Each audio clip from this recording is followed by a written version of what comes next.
হাসান, ঈদের বাকি মাত্র আর একদিন, তো কেমন জমে উঠেছে বেচাকেনা? ক্রেতা বিক্রেতারা কি বলছেন দাম নিয়ে জানাবেন।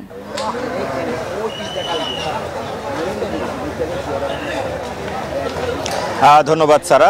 ঈদের কিন্তু ঈদুল আজহার কিন্তু আর মাত্র একদিন বাকি, তাই এখন কিন্তু রাজধানীর মানুষ বেশ জোরে সোরে নেমেছে হাটে এবং তাদের পছন্দের কোরবানির পশু কেনার জন্য।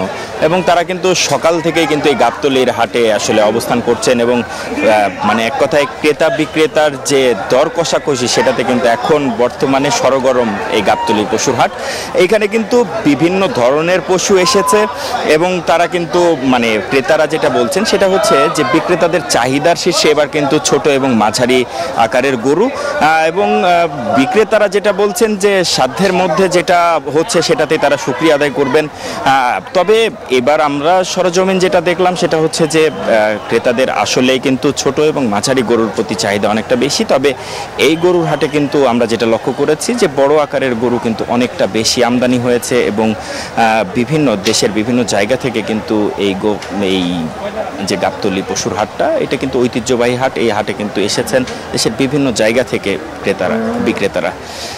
তারা কিন্তু আসলে যে বিষয়টা আমাদেরকে জানিয়েছেন যে এখানকার পরিবেশ পরিস্থিতি সব কিছুই স্বাভাবিক এবং কেনা বেচার দিক দিয়ে দামে একটু 19-20 থাকলেও তবে দরদাম করে আসলে তারা স্বাভাবিকভাবে কিনতে পারছেন এবং শেষ সময়ে তারা পছন্দের গরুটি নিয়েই বাসায় যাবেন, এরকমই ক্রেতারা আমাদেরকে জানিয়েছেন। তো এই ছিল আমার কাছে গাবতলী থেকে ঈদের পশু কেনাকাটার সর্বশেষ তথ্য।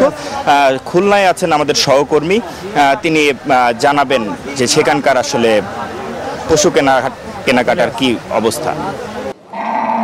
জি, ধন্যবাদ হাসান। আমরা এই মুহূর্তে অবস্থান করছি খুলনার সর্ববৃহৎ পশুর হাট জোড়াগেট পশুর হাটে। খুলনায় কিন্তু এবার 22টি পশুর হাট বসেছিল জেলার বিভিন্ন স্থানে।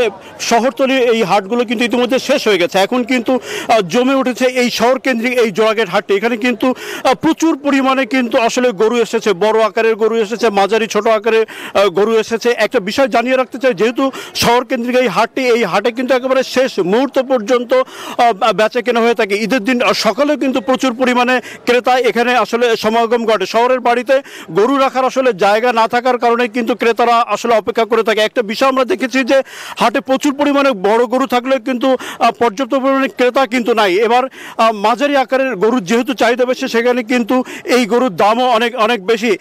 খুলনা বিভাগের 10 জেলায় এবার 10,46,000 গরুর চাহিদা রয়েছে। সেক্ষেত্রে 14 লাখের মতো কিন্তু আসলে পশু প্রস্তুত করা হয়েছে। সেই ক্ষেত্রে প্রায় 4 লাখ পশু কিন্তু এবার উদ্বৃদ্ধ থাকবে এখানে।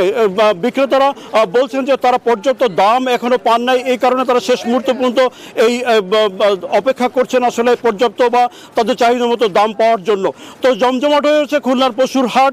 এই ছিল খুলনা থেকে সর্বশেষ। আমরা যাচ্ছি আমাদের সহকর্মী জুবায়ের পটুয়াখালীতে। জুবায়ের, ধন্যবাদ। আপনি যেমনটি খুলনার খবর জানাচ্ছিলেন, পটুয়াখালীতেও জমে উঠেছে পশুর হাট।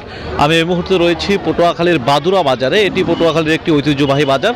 এই বাজারে সকাল থেকেই পশু আসতে শুরু করেছে, তবে বাজারটি বেশি জমজমাট হয়ে ওঠে দুপুরের পরে। আমাদেরকে এখানকার যে ক্রেতা বিক্রেতারা রয়েছেন তারা জানিয়েছেন যে দুপুরে 2টার পরে কিন্তু সবচেয়ে বেশি জমজমাট হয়ে ওঠে বাজারটি। এখানে যে পশু এসেছেন বেশিরভাগ পশুই কিন্তু ছোট ও মাঝারি আকারের, এবং বাজারে ছোট ও মাঝারি আকারের যে পশুগুলো রয়েছে এগুলোর চাহিদা একটু বেশি রয়েছে, তবে তুলনামূলক দাম ক্রেতাদের নাগালের মধ্যেই রয়েছে। তবে কেউ বলছেন যে গত বছরের তুলনায় এবছর তুলনামূলক একটু দাম বেশি রয়েছে। তবে এই বাজারটিতে এখন যে পরিমাণ গরু রয়েছে, বেলা বাড়ার সাথে সাথে কিন্তু গরুর সংখ্যা আরও বাড়তে থাকবে। বিভিন্ন রকমের পশুই কিন্তু বাজারে রয়েছে। আমি একজনের সাথে কথা বলবো। বাজারে গরুর দাম কেমন দেখছেন? আসসালামু আলাইকুম। গরুর দাম আসলে গতকালকে আমরা পটুয়াখালী বাদঘাট ছিলাম, আজকে এখানে আসছি গরু কেনার উদ্দেশ্যে। তো দেখলাম ছোট ছোট গরু দেশি, কিন্তু তুলনামূলক দাম বেশি চাচ্ছে। এখন আরো গরু। ধন্যবাদ। এখানে যারা ক্রেতারা এসেছেন তারা বলছেন যে তুলনামূলক বাজারে দাম বেশি রয়েছে, তবে এই বাজারটিতে আমরা পরবর্তী খবরে আরও জানানোর চেষ্টা করব। এখানে আরও বেশি পশু সমাগম হবে। এতটুকু ছিল পটুয়াখালী থেকে আমার কাছে এই মুহূর্তে সবশেষ।